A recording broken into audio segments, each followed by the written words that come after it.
की विधि एवं कथा। विधि। सर्व मनोकामनाओं की पूर्ति हेतु रविवार का व्रत श्रेष्ठ है। इस व्रत की विधि इस प्रकार है। प्रातः काल स्नान आदि से निवृत्त हो स्वच्छ वस्त्र धारण करें।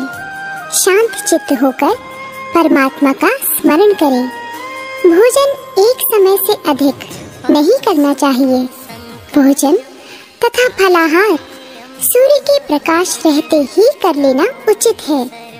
यदि निराहार रहने पर सूर्य छिप जाए तो दूसरे दिन सूर्य उदय हो जाने पर अर्घ्य देने के बाद ही भोजन करें। व्रत के अंत में व्रत कथा सुननी चाहिए। व्रत के दिन नमकीन तेल युक्त भोजन कदापि ग्रहण न करें। इस व्रत के करने से मान सम्मान बढ़ता है और शत्रुओं का क्षय होता है। आँख की पीड़ा के अतिरिक्त अन्य सब पीड़ाएं दूर होती हैं। रविवार व्रत की कथा। एक बुढ़िया थी।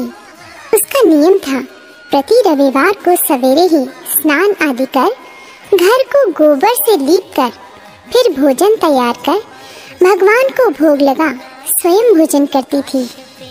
ऐसा व्रत करने से उसका घर अनेक प्रकार धन धान्य से पूर्ण था। श्री हरि की कृपा से घर में किसी प्रकार का विघ्न या दुख नहीं था। सब प्रकार से घर में आनंद रहता था।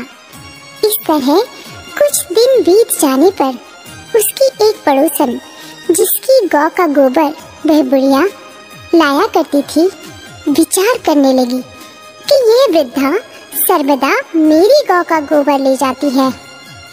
इसलिए अपनी गौ को घर के भीतर बांधने लग गई। बुढ़िया को गोबर न मिलने से रविवार के दिन अपने घर को न लीप सकी। इसलिए उसने न तो भोजन बनाया न भगवान को भोग लगाया तथा स्वयं भी उसने भोजन नहीं किया। इस प्रकार उसने निराहार व्रत किया। रात्रि हो गई और वह भूखी सो गई। रात्रि में भगवान ने उसे स्वप्न में दर्शन दिया और भोजन न बनाने तथा भोग न लगाने का कारण पूछा।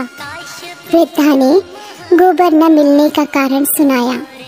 तब भगवान ने कहा कि माता, हम तुमको ऐसी गौ देते हैं जिससे सभी इच्छाएं पूर्ण होती हैं, क्योंकि तुम हमेशा रविवार को गौ के गोबर से लीपकर भोजन बनाकर मेरा भोग लगाकर खुद भोजन करती हो।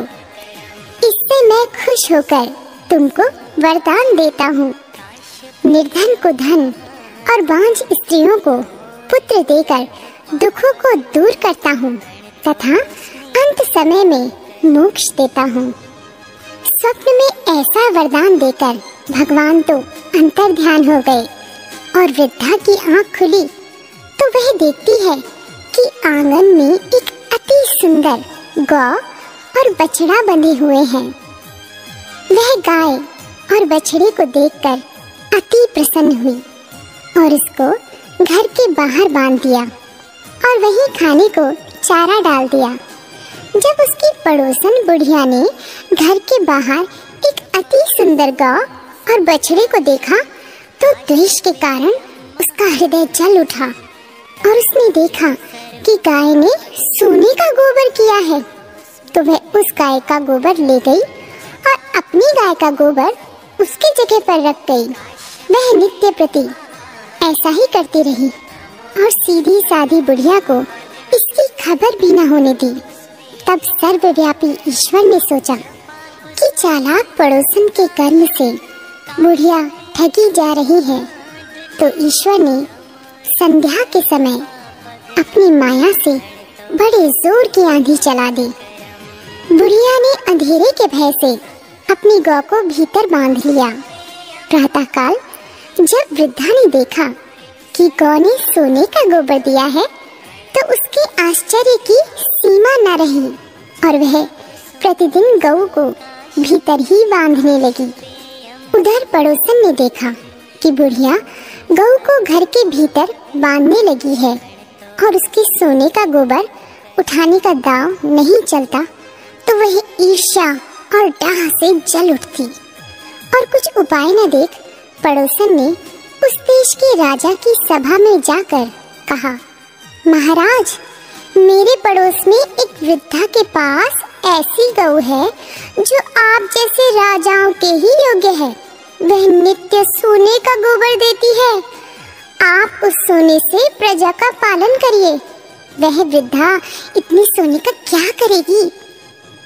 राजा ने ये बात सुन अपने दूतों को वृद्धा के घर से गऊ लाने की आज्ञा दी। वृद्धा प्रातः ईश्वर को भोग लगा भोजन ग्रहण करने जा ही रही थी कि राजा के कर्मचारी गऊ खोलकर ले गए।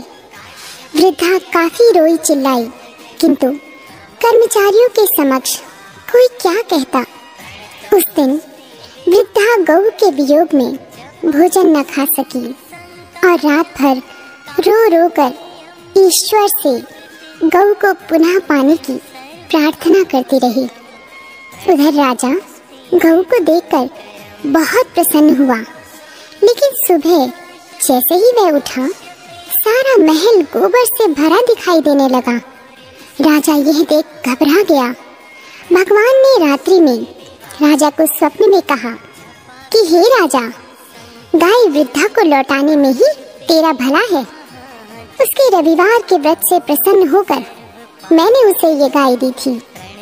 प्रातः होते ही राजा ने वृद्धा को बुलवाकर बहुत से धन और सम्मान सहित गऊ बछड़ा लौटा दिया। उसकी पड़ोसन दुष्ट बुढ़िया को बुलाकर उचित दंड दिया।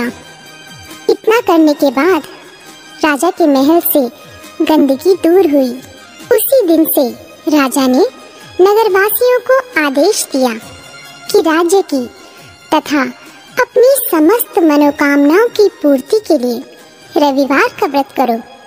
व्रत के करने से नगर के लोग सुखी जीवन व्यतीत करने लगे।